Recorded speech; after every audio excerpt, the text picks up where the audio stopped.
नमस्कार, मैं Shreya digital India news में आप सभी का स्वागत है। बढ़ते आज की खबरों की ओर। खड़गे सोनिया गांधी, राहुल गांधी और प्रियंका के खिलाफ पटना के कोर्ट में केस। दिल्ली के रामलीला मैदान में कांग्रेस की रैली के दौरान मोदी तेरी कब्र खुदेगी नारा लगाने के मामले में पटना सिविल कोर्ट में मुकदमा दर्ज किया गया है। इस मामले में कांग्रेस अध्यक्ष मल्लिकार्जुन खड़गे, राज्यसभा सांसद सोनिया गांधी, नेता प्रतिपक्ष राहुल गांधी, लोकसभा सांसद प्रियंका गांधी वाड्रा और राजस्थान के जयपुर के महिला कांग्रेस अध्यक्ष मंजुलता मीणा को आरोपी बनाया गया है। आरोप है कि सभी ने प्रधानमंत्री नरेंद्र मोदी के खिलाफ भड़काऊ भाषण दिए हैं।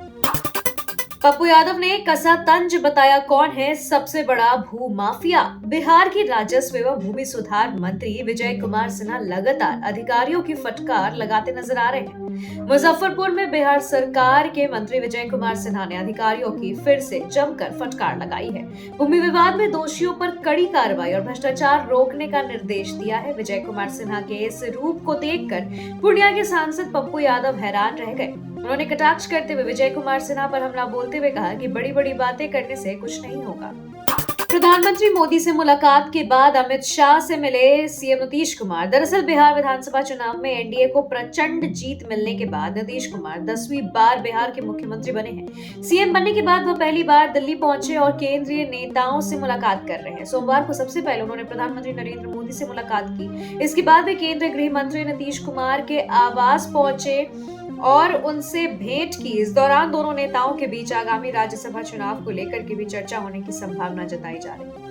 बिहार के 11 बालू व 8 भू माफियाओं की संपत्ति होगी जब्त। बिहार में बालू और भू माफियाओं की अब खैर नहीं। सरकार की सख्ती के बाद आर्थिक अपराध इकाई एक्शन में आ गई है और जमीन और बालू के अवैध कारोबार से जुड़े माफिया के ऊपर शिकंजा कसना शुरू कर दिया है। ईओयू ने ईडी को बिहार के 11 बालू व 8 भू माफियाओं की संपत्ति जब्त करने का प्रस्ताव भेजा है। डिप्टी सीएम विजय सिन्हा का ऑन द स्पॉट एक्शन। लापरवाह राजस्व कर्मचारी को किया सस्पेंड। बिहार के मुजफ्फरपुर में आयोजित भूमि सुधार जन कल्याण संवाद कार्यक्रम के दौरान उप मुख्यमंत्री विजय कुमार सिन्हा ने सख्त रुख अपनाते हुए मुशहरी अंचल के एक राजस्व कर्मचारी को मौके पर ही सस्पेंड कर दिया। यह कार्रवाई राजस्व कर्मचारी राकेश कुमार पर की गई है।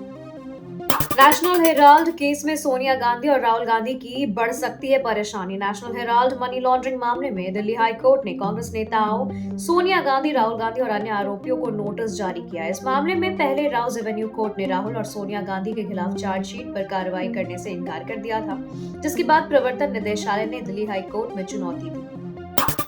हर सांसद एमएलए कमीशन लेता है, 10 नहीं तो 5% ही ले लो। केंद्रीय मंत्री और हिंदुस्तानी आवाम मोर्चा के सुप्रीमो जीतन राम मांझी इन दिनों अपने बयानों की वजह से चर्चा का विषय बने हुए हैं। राज्यसभा में सीट नहीं मिलने पर बेटे संतोष कुमार सुमन को मंत्री पद छोड़ने की सलाह देते हुए उन्होंने सांसद और विधायकों के कमीशन लेने की बात कह दी। मांझी ने कहा कि 10% कमीशन आम बात है। उन्होंने भी 40 लाख रुपए कमीशन लेकर पार्टी फंड में दिया।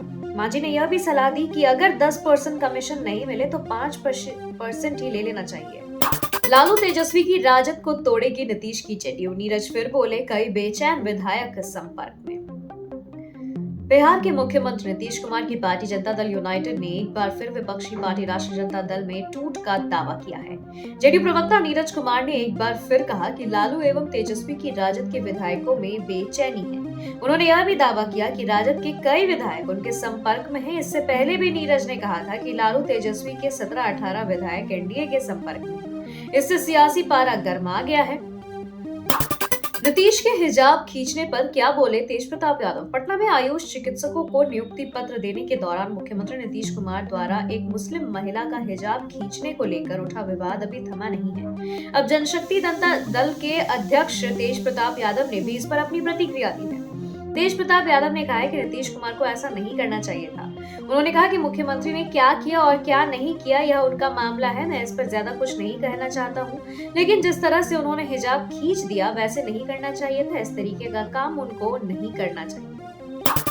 राज्यसभा में सीट नहीं तो मंत्री पद छोड़ दो, जीतन राम मांझी ने बेटे संतोष कुमार सुमन को दी सलाह। हिंदुस्तान अवाम मोर्चा सेक्युलर के संरक्षक और केंद्रीय मंत्री जीतन राम मांझी ने बिहार से राज्यसभा की एक सीट पर दावेदारी की है। उन्होंने नाराजगी भरे लहजे में अपने बेटे और राज्य सरकार में मंत्री डॉक्टर संतोष कुमार सुमन को कहा कि अगर राज्यसभा की सीट नहीं मिल रही तो मंत्री पद का त्याग कर दीजिए। मांझी ने रविवार कला सांस्कृतिक केंद्र भवन में पार्टी के नवनिर्वाचित विधायकों के अभिनंदन समारोह में कहा कि राज्यसभा में डॉक्टर संतोष कुमार सुमन को जगह मिलनी चाहिए।